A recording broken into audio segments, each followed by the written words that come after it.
آپ کے سامنے پیش کرنا ہے وہ وادی اخضر کا بیٹا ہے۔ اختصار کے ساتھ میں اس کو پیش کر کے اپنی بات کو ختم کرتا ہوں۔ یہ کتاب دراصل احمد حسین ہستون کی ایک عربی کتاب مولود علی الفطرہ کا آزاد اردو ترجمہ ہے، جو رابطہ عالم اسلامی کی دعوت الحق کے سلسلے کی ایک کڑی ہے۔ یہ نوجوانوں کی ذہنی سطح کو ملحوظ رکھتے ہوئے کہانیوں کی شکل میں ان کے عقائد کی اصلاح کے لیے اور انہیں دینی تعلیمات کے برابر کرنے کا ایک بہترین، مؤثر اور کامیاب تجربہ ہے۔ کتاب ایسی ہے کہ جب کوئی اسے پڑھتا ہے تو اس کے اثرات قبول کیے بغیر نہیں رہ پاتا۔ کہانی تو ختم ہو جاتی ہے پر اس کے بہترین نقوش دل و دماغ پر ضرور منتقل ہو جاتے ہیں۔ مولانا زاہد اعظمی نے اس کتاب کا ترجمہ اس قدر صاف، سلیس، رواں اور ادبی انداز میں کیا ہے کہ مضمون تبادلات معلوم ہوتا ہے۔ یہ ترجمہ آج سے 35 سال قبل مولانا یوسف اصلاحی صاحب کی ادارت میں شائع ہونے والے رسالے ماہنامہ ذکرہ رامپور میں وادی اخضر کا پھول کے عنوان سے مسلسل 19 قسطوں میں شائع ہوا۔ پہلی قسط کی اشاعت 1980 میں ہوئی۔ ایک عرصہ دراز کے بعد خواجہ معین الدین نے گوشے گمنامی میں پڑے ہوئے اس قیمتی اثاثے کو قدر کی نگاہوں سے دیکھا اور اسے منظر عام پر لانے کا عزم مصمم کیا، اسے دیدہ زیب انداز میں مرتب کیا۔ پھر آپ کی عقیدت کیش اور خوشچی مولانا ظہیر الدین دانش عمری نے قومی کونسل برائے فروغ اردو زبان کے جزوی مالی تعاون کے ذریعے آتش اکیڈمی کڑپا سے 2011 میں کتابی شکل میں شائع کیا۔ ظہیر الدین دانش عمری نے نہ صرف اشاعت کی ذمہ داری سنبھالی بلکہ اس کی ترتیب و تہذیب میں بھی آپ کا رسا ذہن کار فرما رہا، بلکہ جیسا کہ بعض لوگوں نے کہا کہ دراصل یہ آپ ہی کی پوری محنت کا نتیجہ۔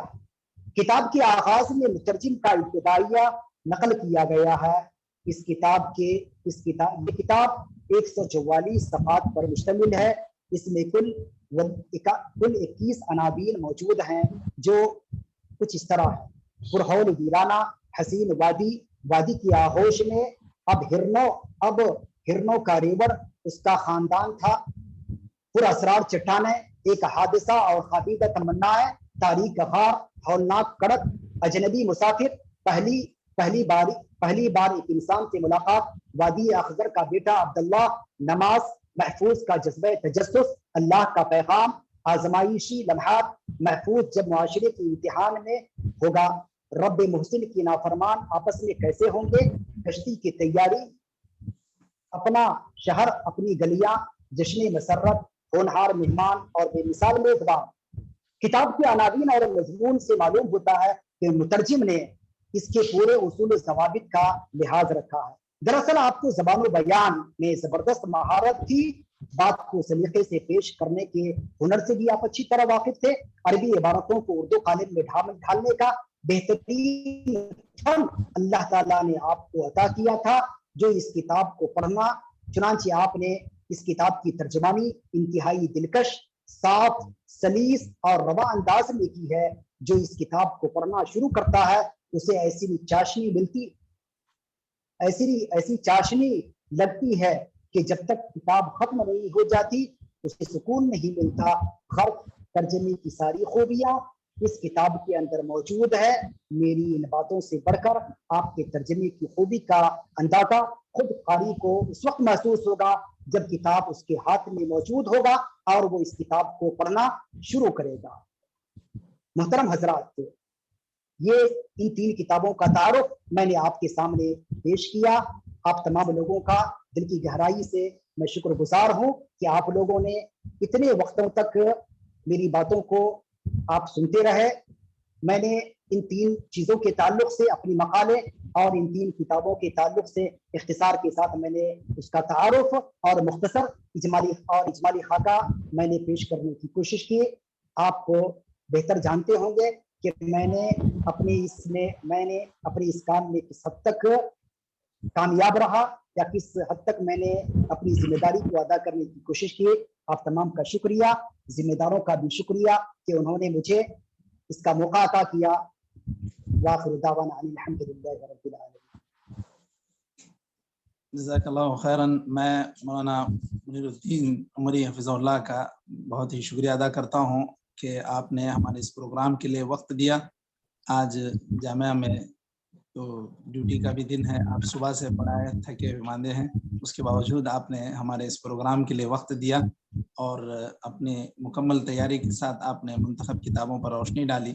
میں دعا گو ہوں کہ اللہ تعالیٰ آپ سے مزید علمی خدمات لیتا رہے اور آپ کا یہ سلسلہ افادے کا سلسلہ جاری رہے. اللہ تعالیٰ آپ کو جزائے خیر دے. بہت بہت شکریہ مولانا. اس کے بعد میں آج کے پروگرام میں دوسرے عالم مولانا عبید اللہ عمری مدنی حفظہ اللہ کو دعوت دینا چاہوں گا کہ وہ اپنے منتخب کتابوں پر روشنی ڈالیں. چند الفاظ میں مولانا کا تعارف پیش کر دینا مناسب سمجھتا ہوں. اب مولانا عبید اللہ عمری مدنی آپ کا نام ہے، آپ کا تعلق حیدرآباد دکن آندھرا پردیش سے ہے.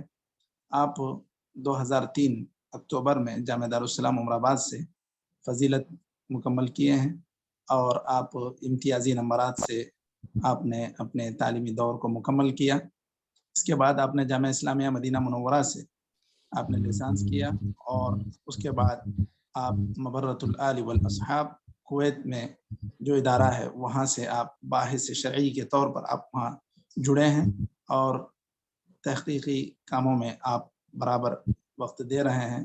ہماری خواہش ہے کہ آپ مبرۃ الآل والاصحاب اس کی بھی تھوڑی وضاحت کر دیں تاکہ جو احباب جن کے لیے یہ ادارہ نیا ہے ان کے لیے تعارف ہو جائے. اہلاً وسہلاً شیخ عبید اللہ. السلام علیکم ورحمۃ اللہ وبرکاتہ. وعلیکم السلام ورحمۃ اللہ وبرکاتہ. آواز آ رہی ہے نا؟ آواز آ رہی ہوگی. آواز واضح. الحمدللہ رب العالمین والصلاة والسلام علی نبینا محمد وعلی آلہ وصحبہ اجمعین. اما بعد، سب سے پہلے میں اپنے تمام ساتھیوں کا شکر ادا کرتا ہوں جنہوں نے مجھے یہ موقع عنایت فرمایا کہ میں کچھ کتابوں کا تعارف آپ کے سامنے پیش کر سکوں. میں نے اپنی ثوابدید سے چند کتابوں کا انتخاب کیا ہے. انشاءاللہ مختصر وقت میں انشاءاللہ ان کا تعارف پیش کرتے ہوئے اپنی بات کو انشاءاللہ ختم کروں گا.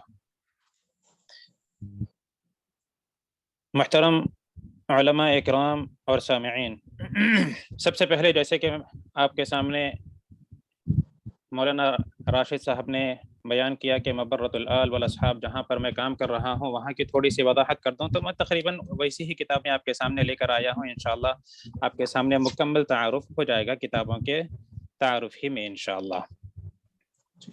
یہ سلسلہ جو قطر کے احباب نے شروع کیا ہے جسے کہ تعلیمی ذوق اور مطالعے کا جذبہ ہمارے اندر پیدا ہو سکے، بڑا ہی بہترین قدم ہے. اللہ رب العالمین سے دعا ہے اللہ رب العالمین اسے تا دیر قائم رکھے اور اسے قائم کرنے والوں کو اللہ رب العالمین اس کا بہترین بدلہ عنایت فرمائے. کبھی کبھی ڈر بھی ہونے لگتا ہے جب سنتے تھے ہم کہ مریں گے ہم کتابوں پر، ورق ہوگا کفن اپنا، تو سوچتا ہوں کہیں ایسا نہ ہو جائے کہ اتنی کتابیں پڑھنے کا جو شوق پیدا ہو جائے، کتابیں جمع کرتے کرتے ایسا نہ ہو کہ ہم جاہز کی طرح ہم پر کتابیں گرے اور ہم اسی میں دب جائیں. لیکن پھر یہ سوچ کر تھوڑا سا اطمینان ہو جاتا ہے، نہیں ابھی تو کتابیں الحمدللہ PDF شکل میں موجود ہیں اور آپ اسے آرام سے پڑھ سکتے ہیں کہ گرنے کا سوال پیدا نہیں ہوتا. تو بہرحال یہ کتابیں جو آپ کے سامنے پیش کی جائیں گی، پانچوں کتابیں تقریباً میں سمجھتا ہوں چار کتاب تو اس میں آن لائن موجود ہیں جن کا عربی سے اردو ترجمہ بھی موجود ہے، انگلش ترجمہ بھی موجود ہے. ایک کتاب ہے شاید وہ نہ ہو، میں آپ کو بیان کر دوں گا. اگر وہ نہ ملے انشاءاللہ تو میں راشد صاحب کو بھیج دوں گا جن سے آپ حاصل کر سکتے ہیں. سب سے پہلے بات میں اپنی شروع کرتا ہوں. ایک اہم کتاب اصول مذہب الشیعہ الامامیہ الاثنی عشریہ. پانچوں کتابوں کے مؤلف الگ الگ ہیں لیکن میں مؤلف کے تعریف میں یا مؤلف کے تعارف میں اپنا وقت نہیں ضائع کروں گا، کیونکہ مؤلف الحمدللہ تمام کتابوں کے مؤلفین باقاعدہ حیات ہیں. اللہ رب العالمین ان سے تادیر دین کی خدمت لیتا رہے۔ اسی لیے میں سیدھے سیدھے اپنی کتاب کے موضوع پر آؤں گا، اصول مذہب الشیعہ الامامیہ الاثنی عشریہ۔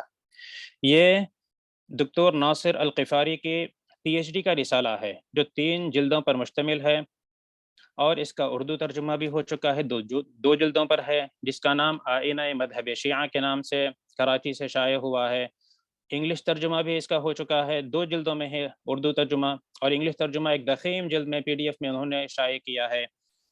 بہرحال یہ کتاب ایک منفرد کتاب ہے اس اعتبار سے کہ یہ اس موضوع پر میری نظر میں سب سے اہم اور سب سے اچھی کتاب ہے، جس میں انہوں نے مذہب شیعہ کے ایک مکمل تعریف یا ان کا مکمل خاکہ انہوں نے یا پھر ان کے عقائد و نظریات ایک ایسے انداز سے بیان کیے ہیں کہ شاید آپ کو ایسی ترتیب دوسری کتاب میں نہ ملے، اور بہت سی ایسی چیزیں بھی اس میں انہوں نے بیان کی ہیں کہ شاید دوسری کتابوں میں آپ کو ایک جگہ یہ نہ ملے۔ بہت ساری ایسے ہوتا تھا کہ بہت ساری کتابیں جو شیعہ کے رد میں لکھی جاتی تھیں وہ رد میں لکھی جاتی تھیں، یعنی کہ کوئی کتاب ہے اس کے رد میں کوئی کتاب لکھی گئی تو پورا موضوع یا پھر اس کا حق ان کے عقائد نظریات کا ادا نہیں ہوتا تھا، لیکن آپ نے ان تمام چیزوں کو انہی کی کتابوں سے، انہی کے معتبر کتابوں سے، مصادر کی کتابوں سے آپ نے اسے جمع کرنے کی کوشش کی ہے۔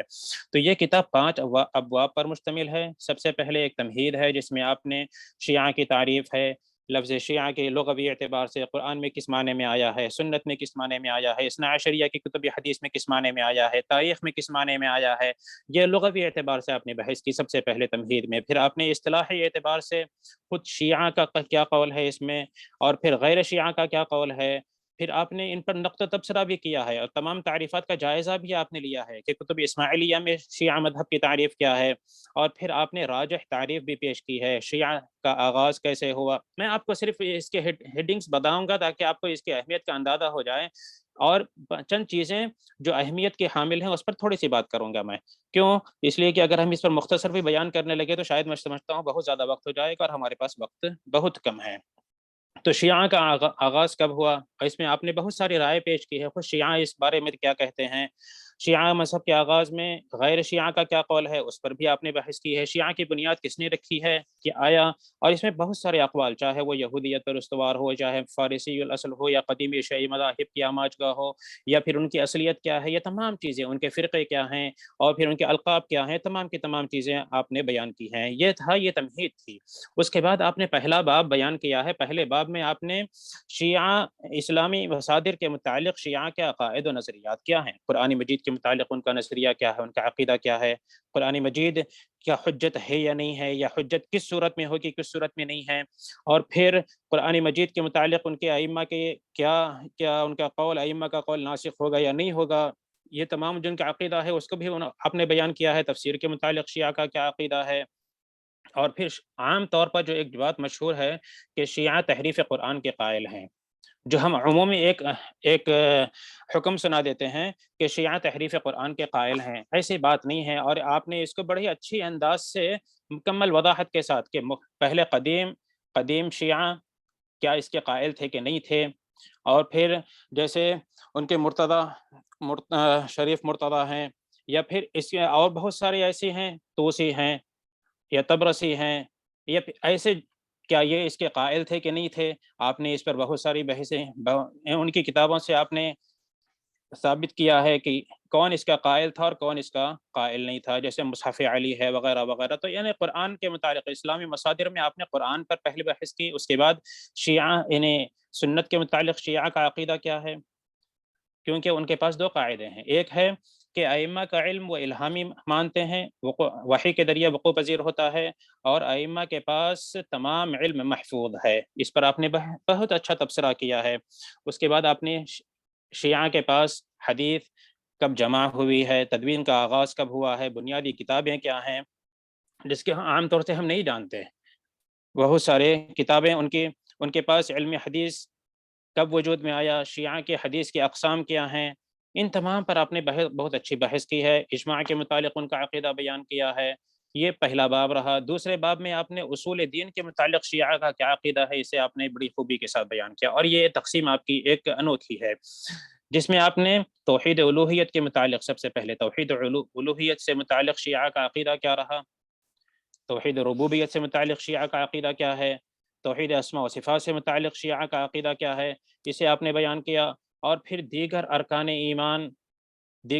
ایمان کے متعلق ان کا عقیدہ کیا ہے۔ اب میں ایک بحث نہیں کرنا چاہتا کہ دیگر ارکان ایمان، فرشتوں پر ایمان ہے، کتابوں پر ایمان ہے، یعنی دوسرے تمام چیزوں جتنے بھی ایمان کے ارکان ہیں ان پر ان کا کیا عقیدہ ہے، کیا ایمان ہے، اس کا آپ نے بڑے ہی اچھے انداز میں انہی کی کتابوں سے حوالے دیتے ہوئے آپ نے بڑے اچھے طریقے سے بیان کیا ہے۔ یہ دوسرا باب رہا، اور تیسرے باب میں آپ نے ان کے ان منفرد اصول اور اعتقاد کا ذکر کیا ہے جو دوسرے یعنی اہل سنت سے منفرد ہیں، جس باب میں وہ اہل سنت سے منفرد ہیں، جیسے امامت کا مسئلہ ہے، ان کے پاس امامت کیونکہ وہ کہتے ہیں نص شرعی سے ثابت ہے، تو پھر ان کے پاس امامت کا جو ثبوت ہے اس کو کس سے ثابت کرتے ہیں، اس کا رد بھی کیا ہے۔ اگر آپ کو اس کے رد میں یہ رد کی کتاب نہیں ہے، اس لیے آپ کو اس پر بہت زیادہ بحث نہیں ملے گی۔ اگر آپ کو اس پر رد اگر دیکھنا ہو تو آپ ابن تیمیہ رحمہ اللہ کی کتاب منہاج السنہ دیکھ سکتے ہیں، جس میں انہوں نے تفصیل سے ہر ایک دلیل پر بحث کی ہے، اس میں بھی آپ کو ملیں گی چیزیں۔ اور ویسے آپ کو دوسری کتاب ہے ثم ابصرت الحقیقہ محمد سالم الخضر کی، یا نقوش فی جدران الزمن، اس پر آپ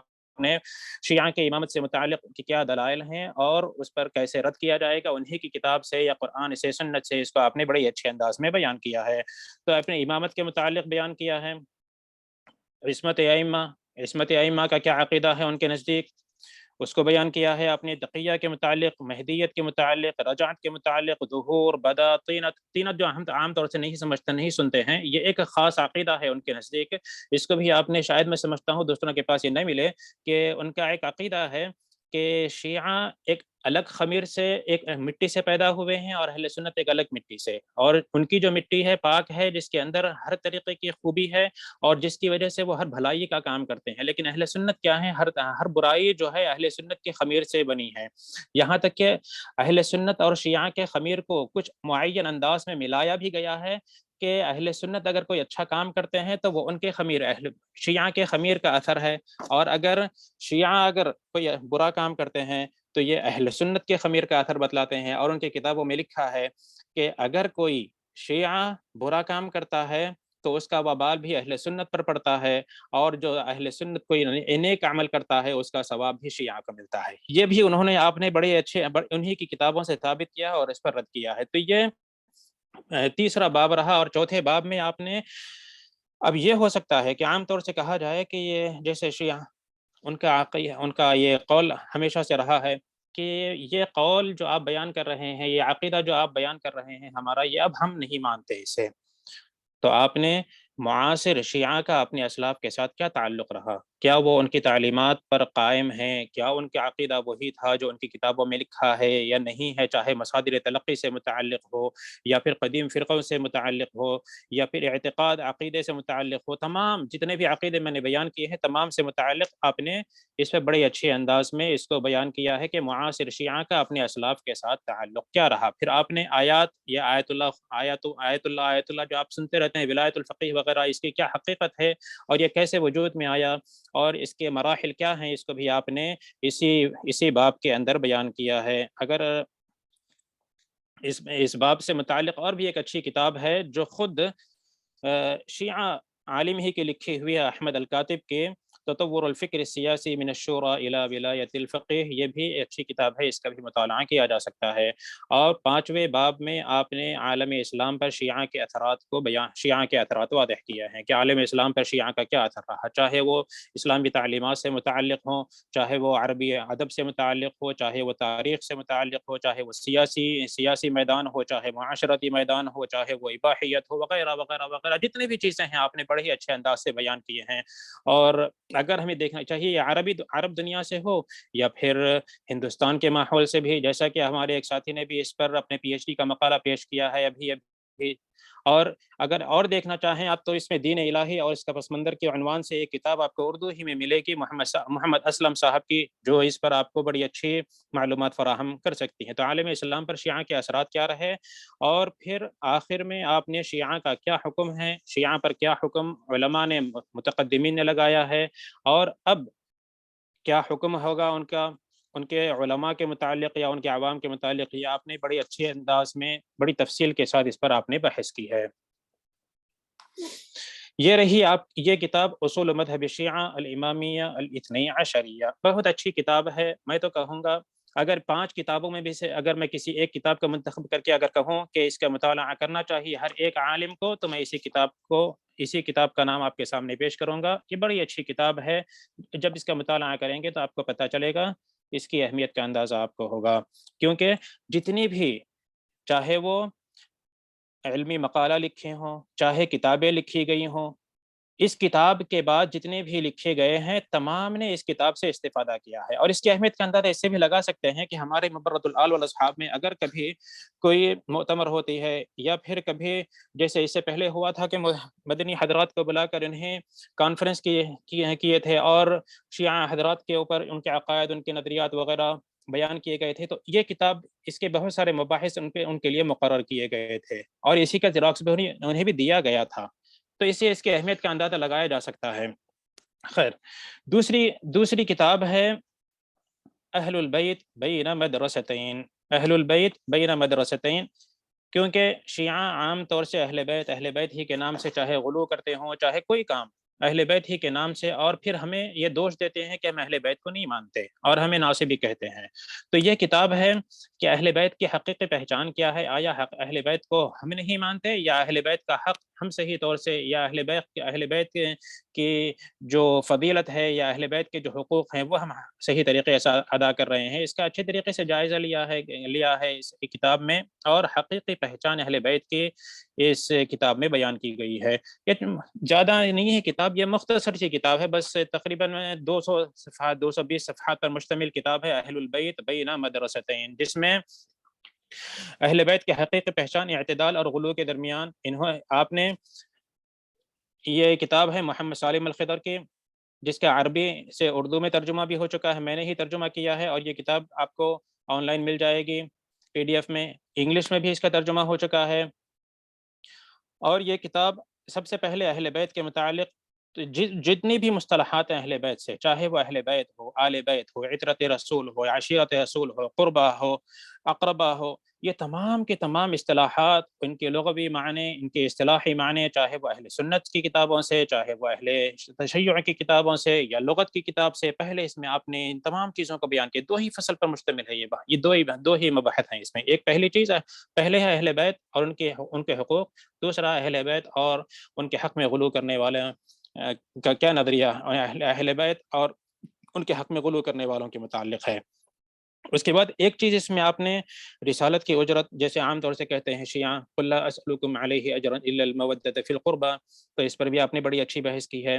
امہات المؤمنین ازواج مطہرات کی جو فضیلت ہے اس کو بھی آپ نے خود اہل سنت کی کتابوں سے، تفاسیر سے، اور شیعہ حضرات کی بھی کتابوں سے، چاہے وہ زین الدین عاملی شہید ثانی کی کتاب ہو، یوسف بحرانی سے ہو، یعنی جنہوں نے شیعہ حضرات کے بھی وہ حضرات جنہوں نے ان منصفانہ گواہیاں پیش کی ہیں یا ان چیزوں کو بیان کیا ہے کہ اہل بیت ہیں کون، کیا اہل بیت سے مراد صرف حضرت علی، حضرت فاطمہ، حسن اور حسین ہیں، ان کے ذریت ہے، یا پھر اس میں دوسرے بنو ہاشم بھی داخل ہیں، یا بنو مطلب اس میں داخل ہے کہ نہیں ہیں، یا پھر دوسرے جیسے آل عباس وغیرہ ہیں، آل عقیل ہے، آل جعفر ہیں، اس میں شامل ہیں کہ نہیں ہیں۔ آپ نے اہل سنت کی کتابوں سے ازواج مطہرات اس میں شامل ہیں کہ نہیں ہے، اہل سنت کی کتابوں سے، شیعہ علماء کے اقوال سے، ابن بابویہ قمی، شیخ مفید، شیخ الطائفہ طوسی، ابن مطہر حلی، یا پھر محقق کی طریق تقی مجلسی، بہت سارے شیعہ حضرات کی کتابوں سے بھی آپ نے اس میں حوالے پیش کرتے ہوئے بیان کیے ہیں۔ یہاں تک کہ آپ نے ایک بڑی اچھی چیز، ایک چھوٹے سے مبحث بیان کیے، صحابہ اور ان کے ماننے والوں کے نزدیک اہل بیت کا احترام کیا تھا، اور اس میں آپ نے آگے چل کر اہل بیت صحابہ کرام سے کس قدر محبت کیا کرتے تھے اسے بھی بیان کیا۔ اردو ایڈیشن میں تھوڑا سا اضافہ ہے، اور وہ میں نے مؤلف کی اجازت کے ساتھ اس کا اضافہ کیا ہے۔ اگر اہل بیت اور صحابہ کے حقیقی کیا ان کے درمیان محبتیں تھیں، کیا ان کے درمیان آپس میں وہ ایک دوسرے کا احترام کیا کرتے تھے، ایک دوسرے کی تعریف کیا کرتے تھے، اگر یہ دیکھنا ہے اگر آپ کو، تو یہی مبرۃ الآل والاصحاب کی کتاب ہے، الثناء المتبادل بین اہل البیت والصحابہ یا رحماء بینہم، یہ تمام چیزیں رحماء بینہم یہ ہماری کتاب نہیں ہے لیکن مولانا نافع کی کتاب ہے جو 4 جلدوں پر مشتمل ہے، قدیم کتاب ہے لیکن بڑی بڑی عمدہ کتاب ہے اس موضوع پر، یہ آپ دیکھ سکتے ہیں۔ شاید میں سمجھتا ہوں وقت زیادہ ہو جا رہا ہے، شاید تھوڑی تھوڑی بات کرنے پہ بھی۔ پھر دوسرا مبحث ہے جس میں اہل بیت اور غلو کرنے والوں کے متعلق، اہل بیت کے شان میں غلو کرنے والوں کا کیا حکم ہے، اور پھر اہل بیت کے متعلق شیعہ کا کیا نظریہ ہے، صحابہ کرام کو گالی دینے اہل بیت کے نزدیک کیا ہے، حکم کیا ہے اس کا، اس کو آپ نے بیان کیا ہے۔ اہل بیت کے عنوان پر یہ ایک مدلل اور بڑی مختصر بہت اچھی کتاب ہے، پوری تمام بحثیں آپ کو اہل بیت سے متعلق اس کتاب میں آپ کو ملیں گی، اہل البیت بین مدرستین محمد سالم الخضر کی۔ دوسری کتاب ہے انہی کی جدل المذہب والتاریخ۔ ایک عام طور سے ہمیں شیعہ حضرات یہ کہتے ہیں کہ اہل سنت نے جعفری مذہب کیوں نہیں اپنایا، یا اہل سنت نے جعفری مذہب سے کیوں اعراض کیا ہے، اسی کا اس میں آپ نے جواب دیا ہے۔ اور عموماً ہوتا یہ ہے کہ جس نے بھی شیعہ اس سوال کا جواب پیش کیا ہے، بعض صرف راویوں پر بحث کر دیتے ہیں شیعہ کے، یا تو پھر شیعہ کے ان مسائل کا ذکر کر دیتے ہیں جو متفرد، جن میں وہ متفرد ہیں، لیکن اس سے بات نہیں بنتی ہے۔ ان کا اصل میں ان کا مذہب ہوا کہاں سے شروع، کیا واقعی کا یہ جعفر صادق کا یہ مذہب تھا یا نہیں تھا، یا جعفر صادق کا مذہب کیا تھا، ان تمام چیزوں پر، یا امام باقر یا امام جعفر صادق، اس سے یہ مذہب کہاں سے کیسے وجود میں آیا، مکمل تاریخ ابتدا سے لے کر اس میں آپ کو جدل المذہبی والتاریخ میں آپ کو تمام اسباب، تمام چیزیں آپ کو ملیں گی، یہاں تک کہ سب سے پہلی چیز کہ جعفری مذہب کہ جعفری نام سے یہ مذہب کب وجود میں آیا ہے، یہ تقریباً سن ہجری اعتبار سے 1154 ہجری کی بات ہے، ورنہ اس سے پہلے یہ فقہ امامی یا مذہب امامی کے نام سے یہ جانا جاتا تھا۔ یہ کتاب تقریباً 300 صفحات پر مشتمل ہے، لیکن اردو میں یہ کتاب میں نے اس کا ترجمہ کیا ہے لیکن ابھی منظر عام پر نہیں آئی ہے۔ یہ کتاب جدل المذہب والتاریخ، تو یہ تقریباً 400 صفحات پر اردو میں ہوتی ہے۔ تو جعفر صادق کی جانب یہ مذہب کیوں منسوب کیا گیا، چاہے تو ہو سکتا تھا یہ امام باقر کی جانب منسوب کیا جا سکتا، کیونکہ امام باقر ہی سے زیادہ روایتیں لی گئی ہیں، تو خیر کیوں، اور پھر یہ ہمیں دوش دیتے ہیں کہ شیعہ حضرات کہ اسبقیت جعفر صادق کو حاصل ہے، یا پھر یہ کہتے ہیں کہ امام ابو حنیفہ نے یہ کہا لولا السنتان لہلک النعمان، پتہ نہیں یہ کہاں سے لائے، کہتے ہیں کہ امام ابو حنیفہ یہ کہا کرتے تھے کہ اگر یہ 2 سال نہیں ہوتے جس میں نے امام جعفر صادق سے استفادہ کیا ہے تو نعمان ہلاک ہو جاتا۔ یہ پتہ نہیں یہ قول بھی، اس پر بھی بڑی یہ قول کہاں سے آیا، کیسے آیا، کیا واقعی یہ ثابت ہے کہ نہیں ہے، واقعی یہ تلامذہ رہے کہ نہیں رہے، کیا انہوں نے استفادہ کیا یا نہیں کیا ہے۔ امام ابن تیمیہ نے بھی اپنی کتاب منہاج السنہ میں اس پر بحث کی ہے اور کہا ہے کہ امام جعفر صادق محدث رہے ہیں، حدیث کی روایت ائمہ نے ان سے کی ہے لیکن فقہی روایت کسی نے نہیں کی ہے۔ اور اس میں آپ کو صرف اتنا ہی نہیں ملے گا، صرف جعفری مذہبی کے متعلق نہیں، بلکہ وہ مذاہب جو رہے نہیں، ختم ہو گئے، ان پر بھی اس میں بحث ملے گی آپ کو، چاہے وہ حسن بصری کا مذہب ہو، امام باقر کا مذہب ہو، اوزاعی کا ہو، ثوری کا ہو، ابن جریر طبری کا ہو، اور پھر یہ بحث کی کہ یہ مذاہب کیوں مٹ گئے، اور خاص طور سے بحث کی کہ اہل بیت سے تعلق رکھنے والا یہ مذہب جسے جعفری مذہب کہتے ہیں یا امامی مذہب، یہ کیوں مٹ گیا، یا اس کی حقیقت کیا ہے۔ اہل بیت، اس پر انہوں نے بہت سارے اسباب بیان کیے ہیں کہ اہل بیت پر کثرت سے جھوٹ بولا جاتا تھا، یا پھر تقیہ تھا ان کے پاس، یا پھر من گھڑت روایات ان کے جانب لوگ منسوب کر دیا کرتے تھے، یا پھر ان کے جو کتابیں لکھی گئی ہیں حدیث پر ائمہ کے زمانے میں وہ کتابیں باقی نہیں رہیں، یا پھر ان کے پاس جو اصول حدیث ہیں وہ ان کے حدیث کی کتاب ان کے حدیث اور رجال پر منطبق نہیں کی جا سکی۔ تمام کی تمام بحث کی ہیں انہوں نے اس میں، یہاں تک کہ کتب رجال جو پہلے لکھی گئی ہیں ان کی کیا حقیقت ہے، اور کثرت سے روایت کرنے والے جو خاص طور سے اس مذہب کو روایت کرنے والے جو ائمہ ہیں ان کے پاس راوی، ان کے بہت سارے درجے ہیں، چند ایسے ہیں جو کثرت سے روایت کرنے والے ہیں لیکن ان کے درجہ مقبول کے درجے تک بھی نہیں پہنچتے، جیسے زرارہ بن عیون ہے، جابر الجعفی ہے، محمد الثقفی، ابراہیم القمی وغیرہ وغیرہ، بہت سارے راوی ہیں جن پر ان کے مذہب کی بنیاد قائم ہے، راوی بہت سارے ہزاروں روایتیں انہوں نے ذکر کیا ہے، لیکن ان کا درجہ خود مقبول تک نہیں پہنچتا۔ اور بہت سارے ایسے بھی راوی ہیں ان کے پاس کہ کثرت سے روایت کرنے والے، لیکن جرح و تعدیل کی کتابوں میں ان کا سرے سے تذکرہ ہی نہیں ملتا، جیسے ابو الحسین علی ابن ابی الجید ہے، احمد بن محمد وغیرہ وغیرہ، یہ بہت سارے. تو ان تمام چیزوں پر انہوں نے بڑی تفصیل کے ساتھ بحث کی ہے کہ اگر کوئی آپ سے سوال کرتا ہے کہ کیا واقعی جعفری مذہب کو اپنایا جا سکتا ہے یا اس کا موقف کیا ہے، کیا جعفری مذہب کے اعتبار کیا جائے گا یا نہیں کیا جائے گا، اس پر بھی بحث کی انہوں نے کہ امام ابن تیمیہ کا موقف کیا تھا یا پھر متقدمین ائمہ، چاروں ائمہ کا مذہب کیا تھا. بہت ساری چیزیں اس میں آپ نے بیان کی ہیں کہ کیا ان کا اعتبار ہوگا یا نہیں ہوگا. تو یہ ایک سوال جو عام طور سے کیا جاتا ہے کہ جعفری مذہب آپ کیوں نہیں مانتے، تو اس کا جواب آپ بڑے اچھے انداز میں اس میں پا سکتے ہیں، اور وہ بھی مکمل تاریخ کے ساتھ، ان کے حوالوں کے ساتھ، انہی کے علماء کے شہادات کے ساتھ. یہ رہی تیسری کتاب. اور چوتھی کتاب ہے الآل والصحابہ. اس پر بہت سے دوسری کتابیں بھی ہیں، جیسے غرائب فقہیہ ہے، اسطورۃ المذہب الجعفری ہے، یا جعفری مذہب جعفری فقہ اردو میں ہے. لیکن یہ کتاب میری نظر میں سب سے بہتر ہے. اصول اور اسباب پورے مکمل آپ کو بیان کیے ہیں، اس میں مسائل نہیں ذکر کیے، ورنہ مسائل اگر دیکھے جائیں تو مسائل ہمارے پاس بھی بہت سے تفردات ملیں گے آپ کو، ویسے نہیں. اس لیے اس کو اصول سے بحث کی گئی ہے، پورے اسباب موضوعی طور پر بیان کیے گئے ہیں.